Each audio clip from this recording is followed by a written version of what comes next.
The envelope contained $50,000 in crisp $100 bills. Elizabeth knew the exact amount because the man sitting across from her had stated it calmly 30 seconds ago, like he was telling her the time. She stood frozen at the edge of the private dining section inside Aurelius, one of the most exclusive rooftop restaurants in San Francisco. Her long braids fell over the shoulders of her crisp black blazer. Her hands remained firmly at her sides. Her jaw was tight enough to crack.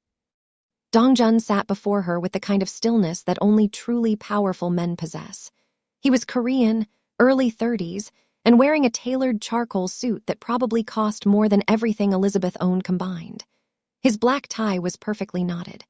A pocket square sat precisely in his breast pocket. An expensive watch caught the warm light streaming through the floor-to-ceiling windows behind him. His hand extended across the table, holding the envelope like it was nothing. Like $50,000 was pocket change. Like he expected her to snatch it and thank him for his generosity. Behind him, two men in dark suits stood near the windows like statues.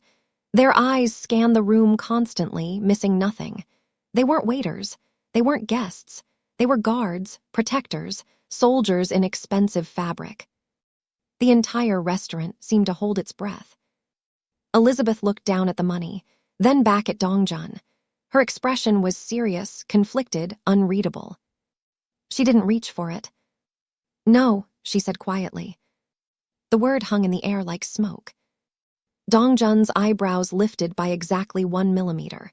His dark eyes narrowed, not in anger, but in genuine fascination.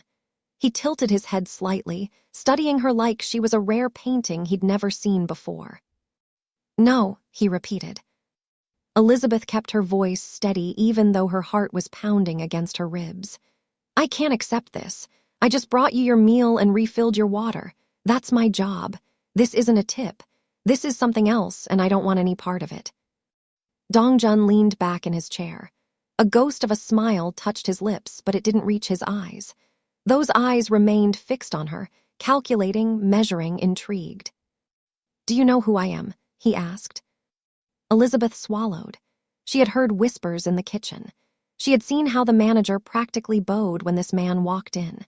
She had noticed how every other staff member avoided this section like it was radioactive.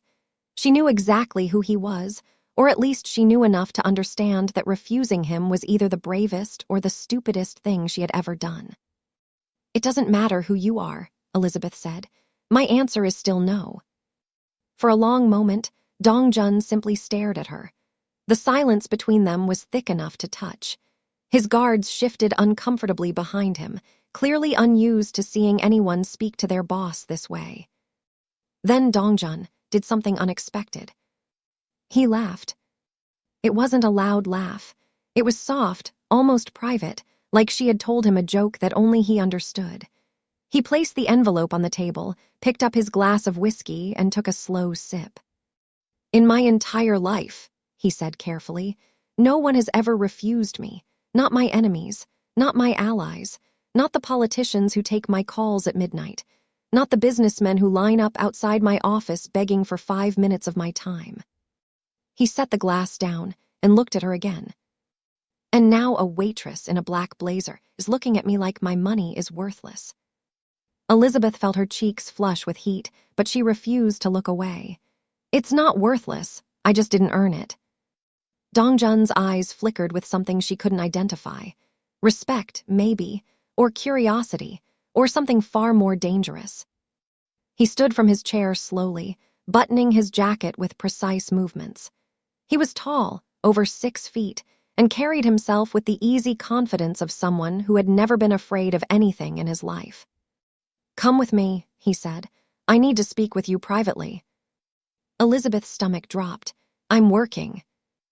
Dongjun glanced toward the main floor of the restaurant, where her manager stood watching with wide, nervous eyes. He made a small gesture with his hand, barely a wave, and her manager immediately nodded frantically. "You're on break now," Dongjun said. 15 minutes, that's all I ask." Elizabeth looked at the envelope still sitting on the table, then at the 2 guards by the window, then at the man standing in front of her, waiting with an expression that made it clear this wasn't really a request. She had two choices: walk away and probably lose her job within the hour, or follow him and find out what a man like Dongjun could possibly want with a woman like her.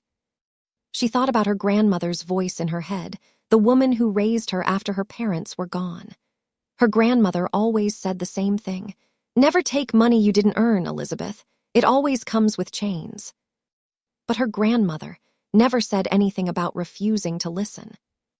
Elizabeth straightened her blazer and lifted her chin. 15 minutes, not a second more. Dongjun's lips curved into that half-smile again. "Follow me." He walked toward the back of the restaurant, and against every instinct screaming in her body, Elizabeth followed. "Before we continue with this story, I need you to do something for me. I pour my heart into these stories, and it genuinely hurts when people watch without subscribing. Please, just take 1 second and subscribe. It's free, and it means the world to me. Also, drop a comment telling me your favorite part of the story and tell me where you're watching from as well." Now, let's continue. Elizabeth followed Dongjun up a narrow staircase she didn't even know existed. Aurelius had been her workplace for 8 months, and she thought she knew every corner of the building. Apparently, she was wrong. The staircase led to a private lounge on the upper floor, a space designed for people who existed in a completely different world than the one Elizabeth lived in. The room was dimly lit, with leather chairs arranged around a low glass table. A full bar lined one wall, bottles of liquor that probably cost thousands of dollars each. The floor-to-ceiling windows offered a view of the San Francisco skyline that made the city look like a scattering of diamonds against black velvet. Dongjun's guards stopped at the door. They didn't enter. It was just the two of them now. He walked to the bar and poured 2 glasses of whiskey. When he turned and offered one to Elizabeth, she shook her head. "I don't drink during work," she said. "You're on break." "I still don't want it." Dongjun set the second glass on the bar and took a sip from his own. "You're consistent. That's rare." Elizabeth remained standing near the door, her body tense, ready to leave at any moment. "You said you wanted to talk, so talk." Dongjun walked toward the windows, looking out at the city below. When he spoke, his voice was different, less controlled, almost thoughtful. 3 weeks ago, he began, a woman who looks exactly like you walked into one of my establishments in Los Angeles. She got past my security, accessed my private office, and stole something extremely valuable from my safe. Elizabeth's blood turned to ice in her veins. Dongjun turned to face her. "Not money. I have plenty of money. She took something personal, something that could destroy everything my family has built over 3 generations if it falls into the wrong hands." Elizabeth forced her voice to stay calm. "I've never been to Los Angeles. I haven't left San Francisco in 2 years. "I know," Dongjun said. "I've already verified your whereabouts. You were working a double shift here on the night of the theft. You have witnesses, you have security footage. You're not the thief." Elizabeth felt a small measure of relief, but it was quickly crushed by what Dongjun said next. "But your twin sister is." The room seemed to tilt. Elizabeth grabbed the back of a leather chair to steady herself. Naomi, her twin sister, the person she had spent the last 4 years trying to forget, the person who had broken their grandmother's heart before disappearing into nothing. Dongjun watched her reaction carefully. "You seem surprised that I know about her." Elizabeth's throat was dry. "We're estranged. I haven't spoken to Naomi in 4 years. I don't know where she is. I don't know what she's doing. I don't want to know." Dongjun set his glass down and walked toward her. He stopped close enough that she could smell his cologne, something expensive and understated. His eyes locked onto hers with an intensity that made it hard to breathe. "I don't believe that," he said softly. "Sisters, especially twins, always have a connection, even when they pretend they don't." Elizabeth shook her head. "You're wrong. Naomi and I aren't close anymore. She made her choices and I made mine. Whatever she stole from you, I had nothing to do with it." Dongjun studied her for a long moment. Then he stepped back and reached into his jacket pocket. He pulled out a photograph and handed it to her. Elizabeth looked at the image and felt her heart crack. It was Naomi, thinner than Elizabeth remembered, with shorter hair and darker circles under her eyes. She was caught mid-stride on a security camera, clutching a worn leather book against her chest. She looked terrified. She looked desperate. She looked like she was running for her life. "That book contains every secret my family has kept for 3 generations, Dongjun said. Names, dates, transactions, relationships.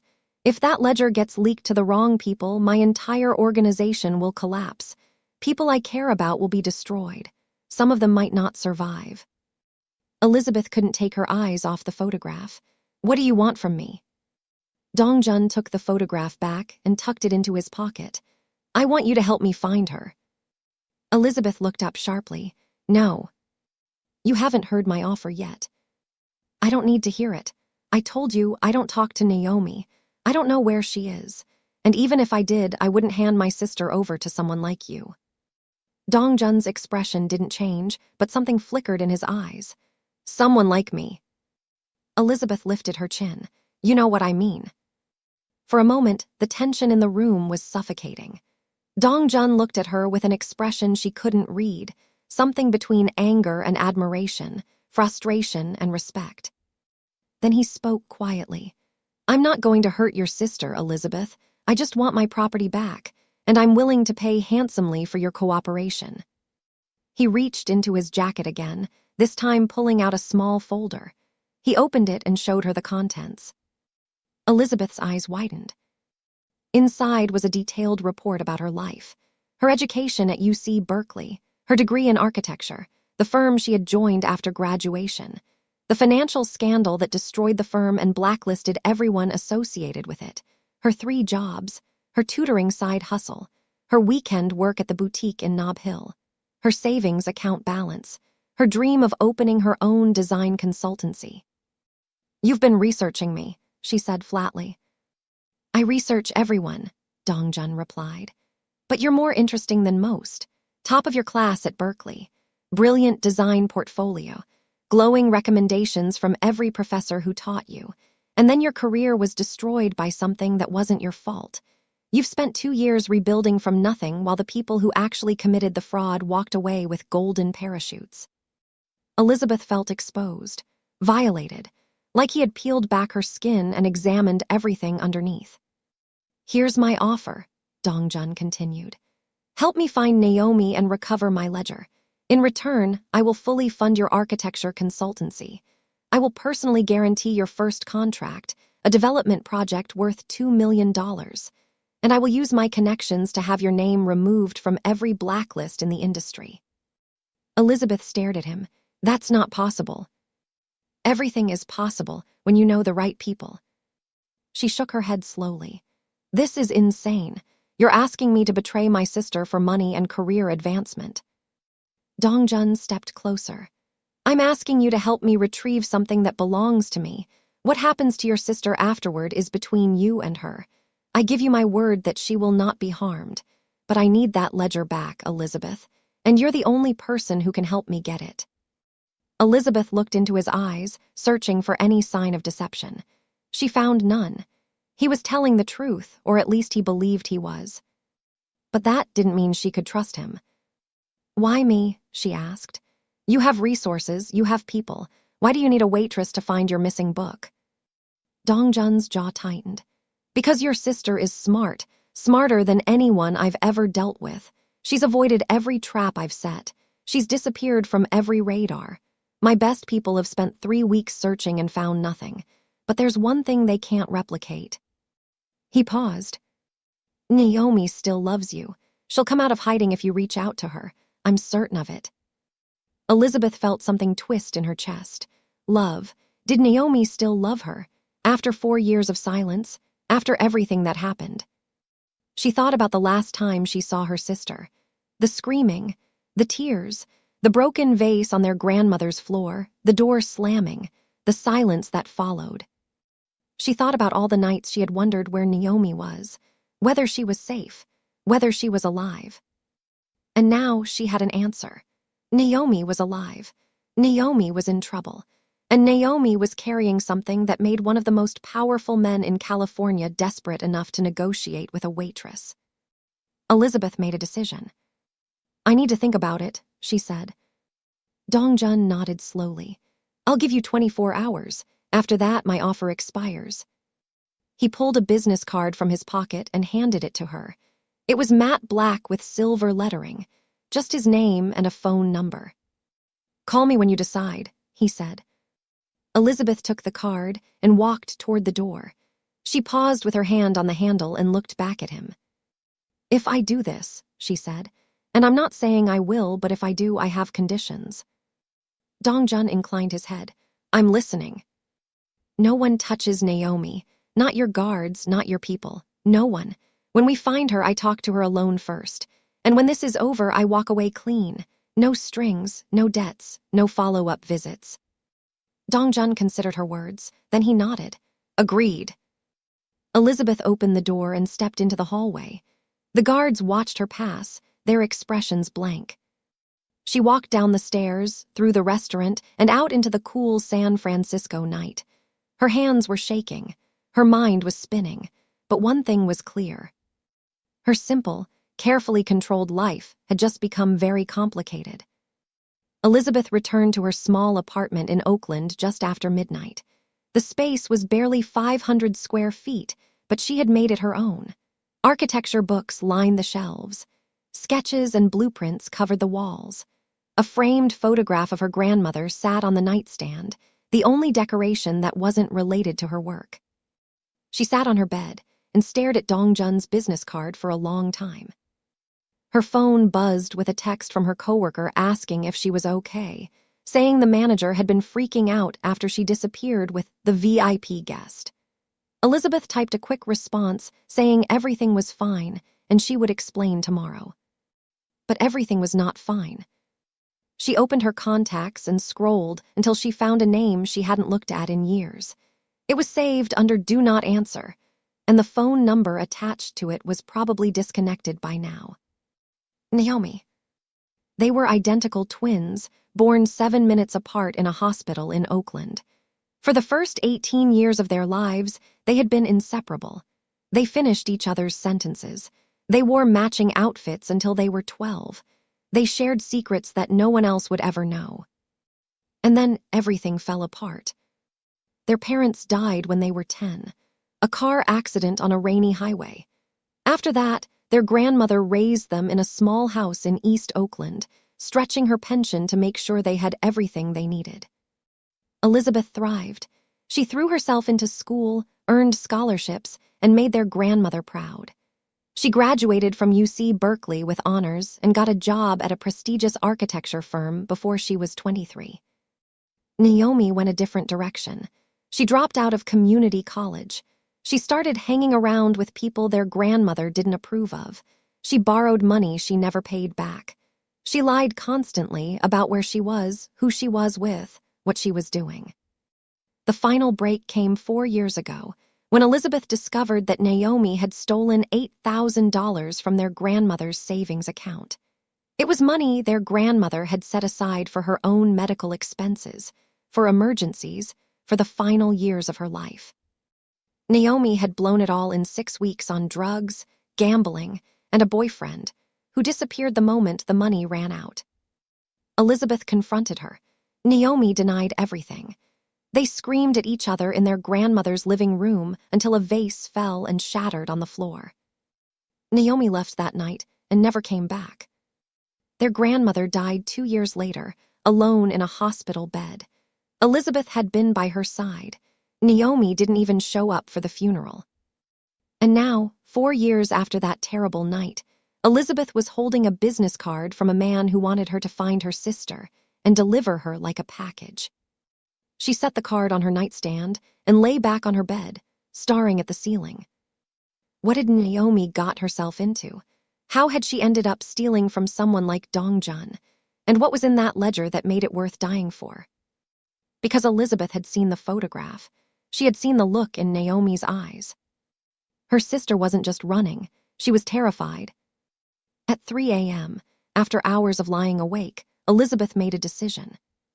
She picked up her phone and texted the number on the business card. "I'll help, but I have conditions. Meet me tomorrow morning." The response came within 30 seconds. "A car will pick you up at 8 a.m. Be ready." Elizabeth put the phone down and closed her eyes. She didn't sleep. The black sedan arrived at exactly 8 a.m. Elizabeth was waiting outside her apartment building, dressed in dark jeans and a gray sweater, her braids pulled back in a low ponytail. One of Dong Jun's guards held the door open for her. She recognized him from the night before. He didn't speak. Neither did she. The car drove across the Bay Bridge and into the heart of Silicon Valley.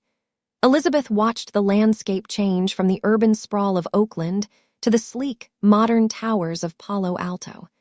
They passed tech campuses that looked like universities and shopping centers that looked like museums.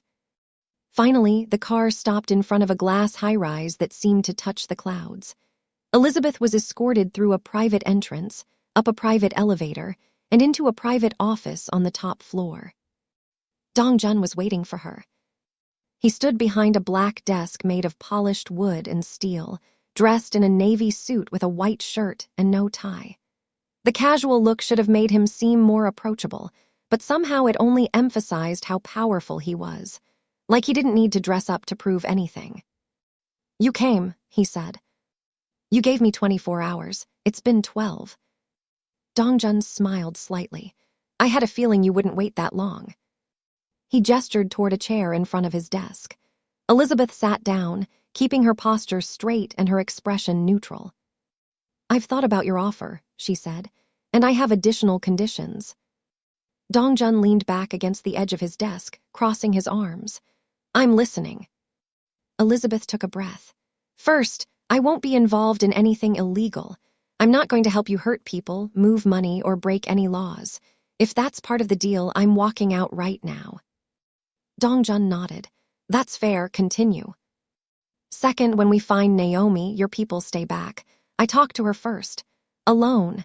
If she agrees to return the ledger, we do it peacefully. No force, no intimidation."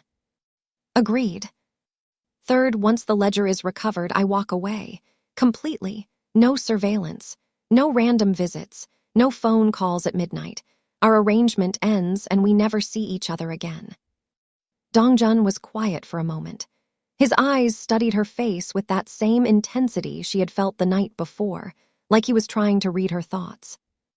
"Those are reasonable conditions," he finally said, "but I have one of my own." Elizabeth tensed. "What?" Dong Jun pushed off from the desk and walked slowly around it until he was standing in front of her.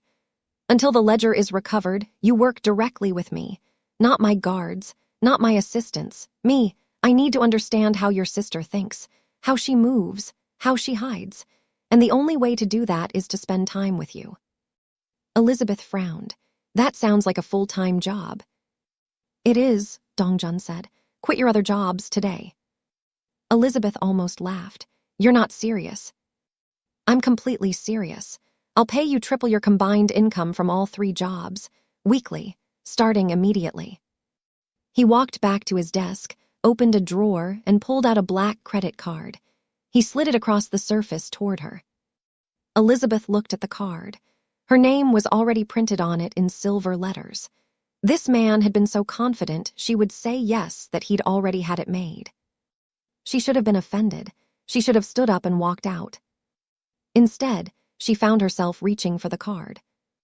"I'm not agreeing to anything permanent," she said firmly. "Once Naomi is found and the ledger is returned, this arrangement ends." "Of course," Dong Jun said. "That was your condition." Elizabeth slipped the card into her pocket and stood up. "So what happens now?" Dong Jun walked toward the door, gesturing for her to follow. "Now I show you my world, and we figure out how to find your sister." Over the next week, Elizabeth was pulled into a life she had never imagined. Dong Jun didn't run a single business. He ran dozens. Real estate developments in San Francisco, technology investments in Palo Alto, import-export operations that span the Pacific, a private security firm that contracted with corporations and governments alike. On the surface, everything was legal. The companies were registered. The taxes were paid. The employees had benefits and retirement plans. But Elizabeth wasn't naive. She knew that beneath the polished exterior, there were darker layers. She saw how people looked at Dong Jun when he entered a room. She noticed how quickly problems disappeared when he made a phone call. She understood that his power came from places that didn't appear on any balance sheet. She attended meetings where she was introduced as a consultant without any further explanation. She sat in conference rooms and listened to discussions about property acquisitions, contract negotiations, and strategic partnerships. She was given a security detail, 2 men who followed her everywhere and said almost nothing. She hated the lack of privacy. She hated the constant surveillance. She hated feeling like a prisoner in a gilded cage. But she also started to notice things about Dong Jun that surprised her. He donated millions anonymously to community programs in underserved neighborhoods. She found this out by accident when she overheard a phone call he didn't know she could hear. He was arranging for a youth center in East Palo Alto to receive a new computer lab and tutoring program. He paid his employees double the industry standard. His housekeeping staff had health care. His security guards had college funds for their children. His assistants received bonuses that allowed them to buy homes and start families. He treated the people who worked for him with respect, not fear, respect. One evening, after a long day of meetings, Elizabeth found herself alone with Dong Jun in his car, being driven back to his estate in Atherton, where she had been staying for security purposes. "Can I ask you something?" she said. Dong Jun looked at her. "Of course." "Why do you do it? The donations, the community programs, the employee benefits. You don't have to do any of that." Dong Jun was quiet for a long moment, watching the lights of Silicon Valley pass by outside the window. "My father came to America with $20 in his pocket," he said finally. "He worked 18-hour days for years. He built everything we have from nothing, but he never forgot where he came from.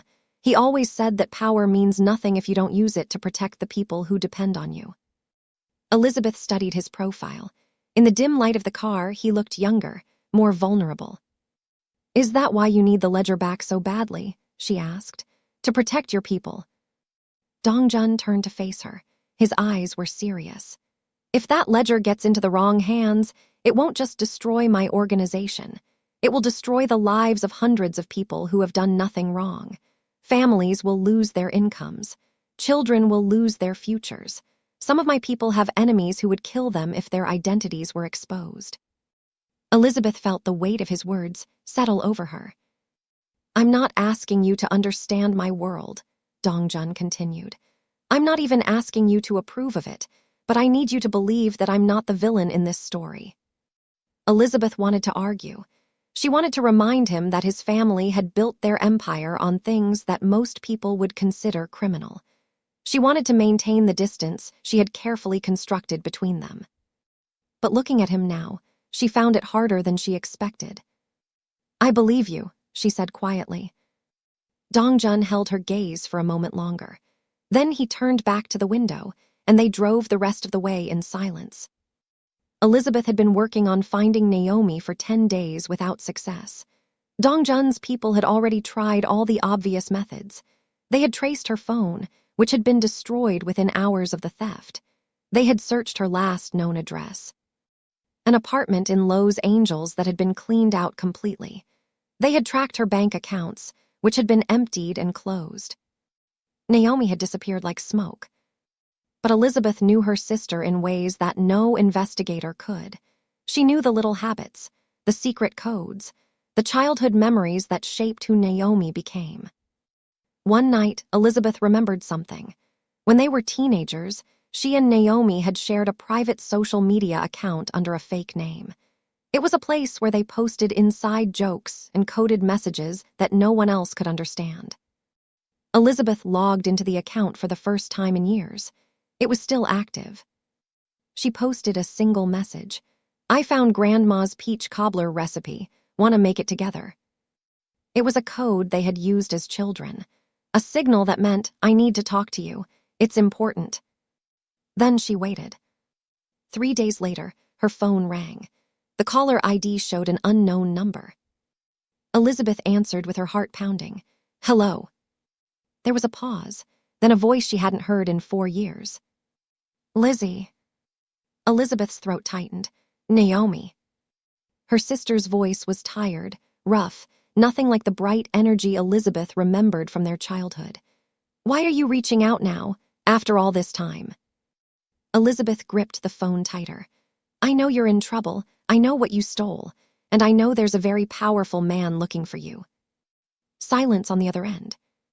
Then Naomi laughed, but it wasn't a happy sound. It was bitter, hollow.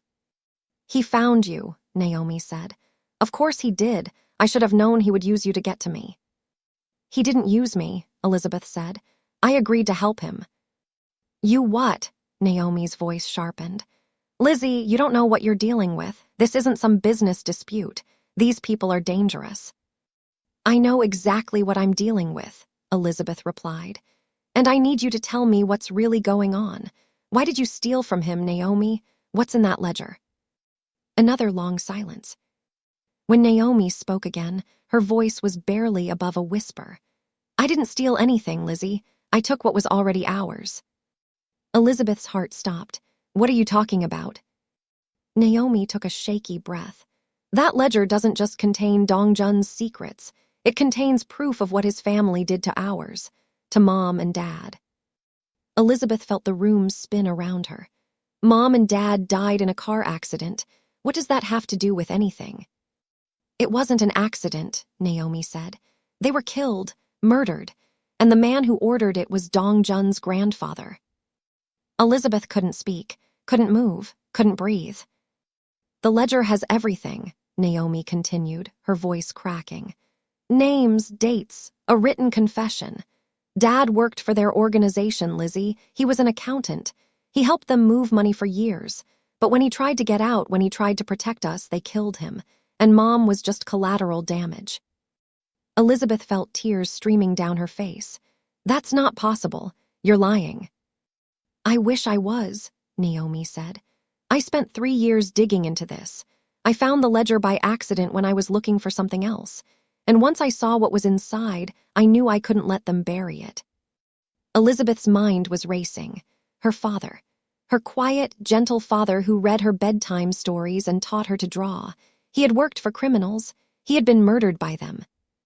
And Dongjun, the man she had started to trust. The man who had shown her glimpses of humanity beneath his cold exterior. His family had destroyed hers. "I have to go," Naomi said suddenly. "I've already stayed on this line too long. They might be tracing it." "Wait," Elizabeth said desperately. "Naomi, please, we need to meet. We need to talk about this." "Not yet," Naomi replied. "I'm not done yet. There's something else in the ledger, something that could give us justice, give us closure." "What is it?" But Naomi had already hung up. Elizabeth sat in the dark, holding her phone against her chest, trying to process everything she had just learned. Her father was a criminal. Her parents were murdered. And the man she was working for was the grandson of their killer. Elizabeth didn't sleep that night. She paced her room at Dongjun's estate, replaying every word of Naomi's call in her mind, trying to find holes in the story, reasons not to believe it. But deep down, she knew her sister was telling the truth. The next morning, she found Dongjun in his study, reviewing documents at his desk. He looked up when she entered and immediately noticed something was wrong. "What happened?" he asked. Elizabeth closed the door behind her. Her hands were shaking, but her voice was steady. "I talked to Naomi last night." Dongjun set his papers down and gave her his full attention. "Where is she?" "I don't know. She wouldn't tell me, but she told me something else." Elizabeth walked to the window, staring out at the perfectly manicured gardens. She couldn't look at him while she said this. "She told me that my father worked for your family, that he was an accountant who helped launder money for your organization." She heard Dongjun's chair move. His footsteps approached her. "And she told me that when he tried to leave, your grandfather had him killed. Him and my mother both." Silence. Elizabeth turned around. Dongjun's face was unreadable, but something in his eyes had changed. something like shock. "She's lying," he said, but his voice lacked conviction. "Is she?" Elizabeth stepped toward him. "Because she has proof.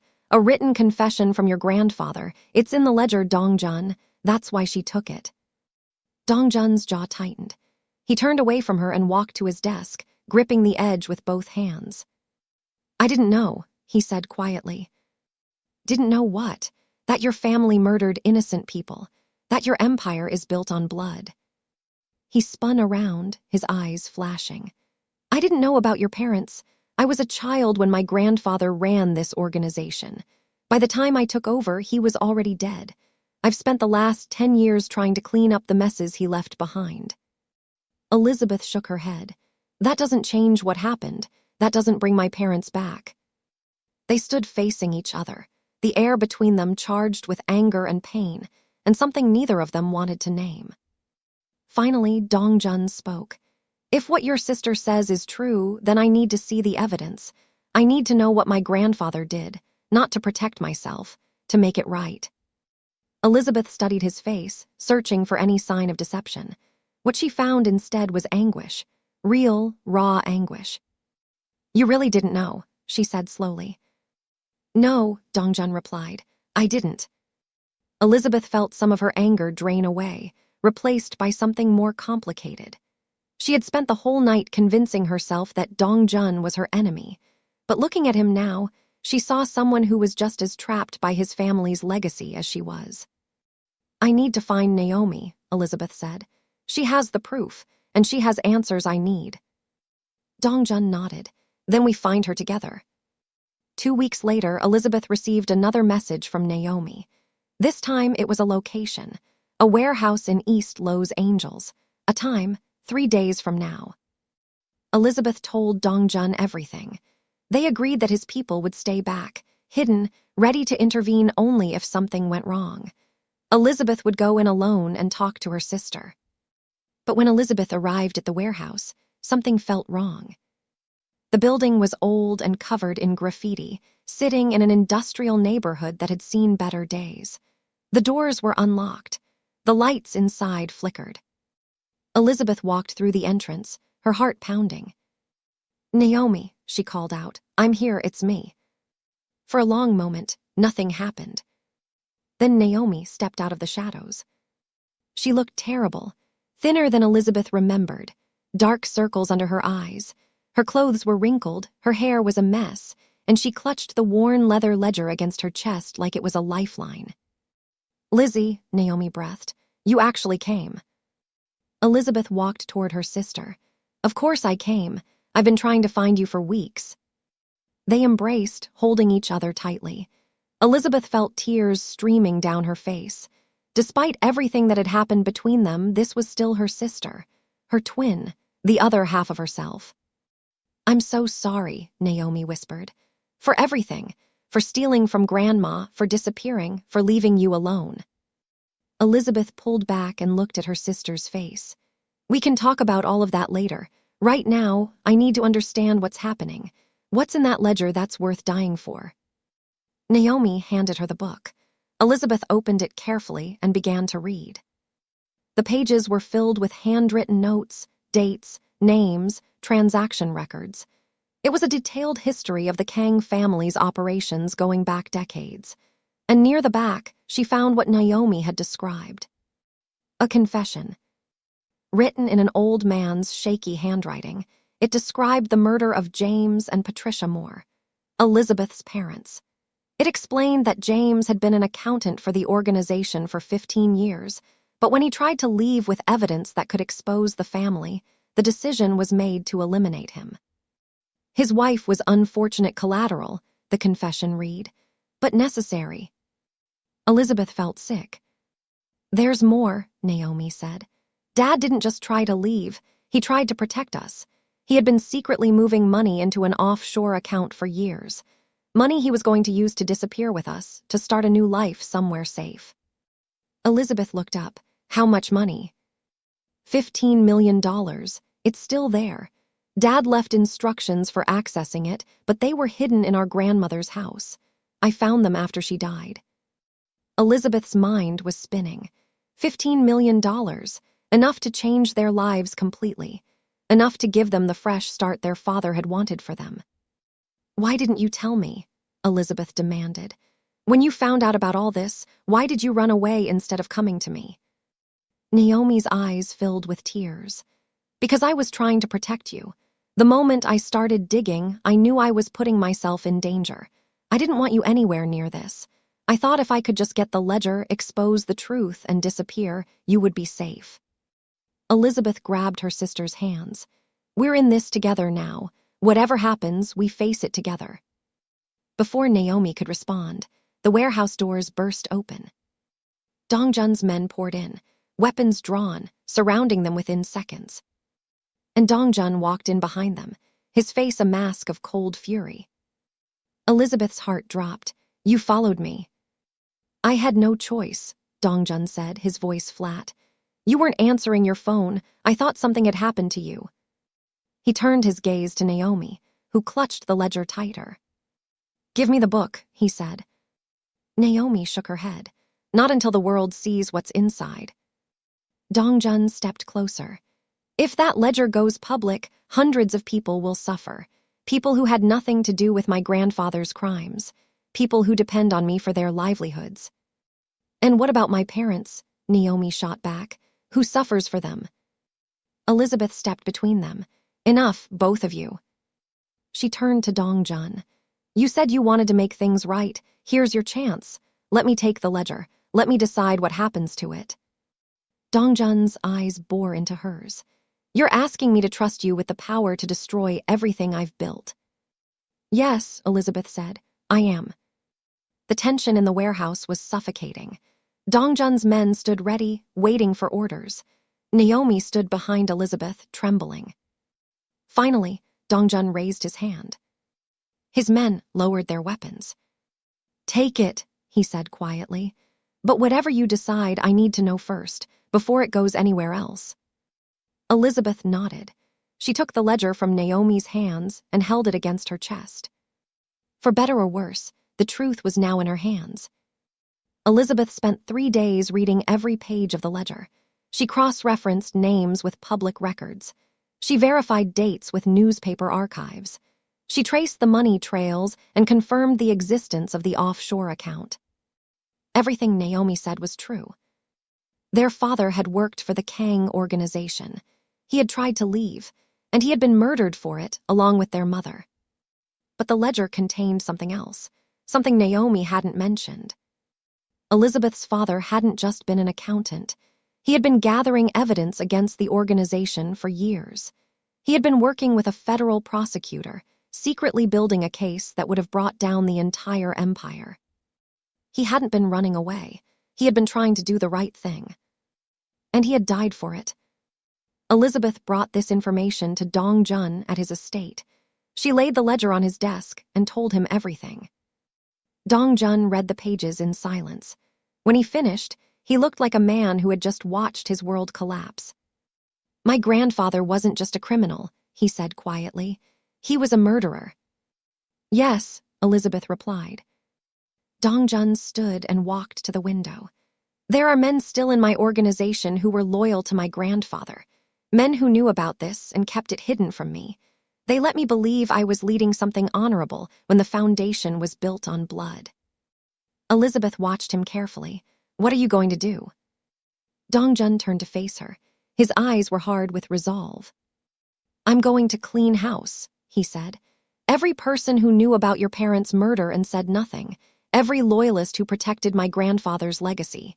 They're done." Over the next 48 hours, Elizabeth watched Dongjun dismantle the old guard of his organization. He called meetings, made accusations, and presented evidence. Men who had been with the family for decades were stripped of their positions, their assets frozen, their access revoked. It was brutal. It was necessary. When it was over, Dongjun came to Elizabeth with a proposal. "The offshore account your father created," he said. "The $15 million, it's rightfully yours and Naomi's. I won't touch it." Elizabeth shook her head. "That money came from your organization. It's dirty." "Then clean it," Dongjun replied. Use it to build something good. Honor your father's memory by doing what he couldn't. Elizabeth thought about her dream of opening an architecture consultancy. She thought about the community programs Dongjun funded. She thought about all the ways $15 million could be used to help people instead of hurt them. "I'll think about it," she said. Dongjun stepped closer to her. "There's something else I need to say." Elizabeth looked up at him. "I'm sorry," he said. "For what my family did to yours, I can never undo it. But I promise you, as long as I'm alive, nothing like this will ever happen again." Elizabeth saw the sincerity in his eyes, the pain, the determination. And for the first time since learning the truth, she felt something other than anger. She felt hope. 6 months later, Elizabeth stood in the center of her brand new architecture and design consultancy in Seattle. The space was everything she had ever dreamed of: bright, modern, and filled with the energy of a team she had personally assembled. Sketches and blueprints covered every surface. Scale models of upcoming projects lined the shelves. Her first major commission was a community center in South Seattle, funded by an anonymous donor she knew all too well. The project would include after-school programs, job training facilities, and a youth recreation center. It was exactly the kind of work she had always wanted to do. Naomi had left the country 3 months ago after reconciling with Elizabeth. She was living in Portugal now, renting a small apartment near the beach. She sent video messages every week, showing off her new life, talking about the future for the first time in years. They had used part of their father's money to set up a foundation in their parents' names. The James and Patricia Moore Foundation would fund educational programs in underserved communities across the country. It wasn't justice, not really, but it was something. A way to honor the memory of 2 people who had been taken too soon. The door to Elizabeth's studio opened, and Dongjun walked in. He looked different these days, more relaxed, less guarded. He wore jeans and a simple sweater instead of his usual suits. No guards followed him inside. He looked around the studio and smiled. "You did it." Elizabeth walked toward him. "We did it." Their relationship had developed slowly over the past 6 months. There had been difficult conversations, therapy sessions, and moments when Elizabeth wasn't sure they could overcome everything that stood between them. His family had destroyed hers. That wasn't something you could just forget. But Dongjun wasn't his grandfather. He wasn't his family's legacy. He was the man who had torn apart his own organization to make things right. The man who had handed her the power to destroy him and trusted her not to use it. The man who showed up at her studio in Seattle without bodyguards or pretense, just to see her smile. "I have something for you," Dongjun said. He pulled a small velvet box from his pocket. Elizabeth's heart stuttered. "What is that?" "Open it." She took the box with trembling hands and lifted the lid. Inside was a key. "It's for the building next door." Dongjun explained. "I bought it last month. I thought you might want to expand your studio eventually. More space for your team, room for bigger projects." Elizabeth stared at the key, then at him. "You bought me a building." "I invested in your vision," he corrected. "There's a difference." She laughed, shaking her head in disbelief. "You're unbelievable." "I prefer supportive." Elizabeth set the box down and stepped closer to him. She placed her hands on his chest and looked into his eyes. "I spent a long time being angry at the world," she said. "Angry at my sister, angry at myself, angry at the circumstances that took everything from me." Dongjun placed his hands over hers. "And now? Now I'm ready to stop being angry. I'm ready to build something instead." He leaned down and kissed her softly. When he pulled back, there was a warmth in his eyes that she had never seen before. "Then let's build it together," he said. 1 year later, Elizabeth stood on a stage at the grand opening of the James and Patricia Moore Community Center. Hundreds of people filled the audience. Local politicians, community leaders, families from the neighborhood. Dongjun stood in the front row, watching her with pride. Naomi appeared on a large screen behind her, beaming from her apartment in Lisbon, attending virtually because she still wasn't quite ready to come home. Elizabeth stepped up to the microphone. "Thank you all for being here today," she said. "This building represents more than just bricks and concrete. It represents a promise that tragedy doesn't have to be the end of the story, a promise that the past doesn't have to define the future, a promise that we can take the worst things that happen to us and transform them into something beautiful." She paused, looking out at the crowd. "My parents were taken from me when I was 10 years old. For a long time, I thought I would never recover from that loss. But standing here today, surrounded by all of you, I realize something important." She smiled through her tears. "They would be proud, and that's all I ever wanted." The crowd erupted in applause. Elizabeth looked at Dongjun. He was clapping too, his eyes bright. She looked at Naomi on the screen. Her sister was crying and laughing at the same time. And she looked at the building behind her, the building she had designed, the building that carried her parents' names. She had done it. Not despite everything she had been through, but because of it. Later that night, Elizabeth and Dongjun walked through the empty community center, admiring the finished space. "Are you happy?" Dongjun asked. Elizabeth took his hand. "I think I finally am."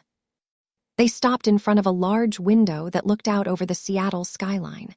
The city glittered in the darkness, full of possibility. "What's next?" Dongjun asked. Elizabeth smiled. "Whatever we want." And for the first time in her life, she believed it. If you made it to the end of this story, you're amazing. Drop a comment and let me know what part hit you the hardest. Was it when Elizabeth learned the truth about her parents? When Naomi finally reached out? When Dongjun tore apart his own organization to make things right? I want to hear from you. And if you haven't subscribed yet, what are you waiting for? Hit that button and join the family. New stories drop every day. I'll see you in the next one.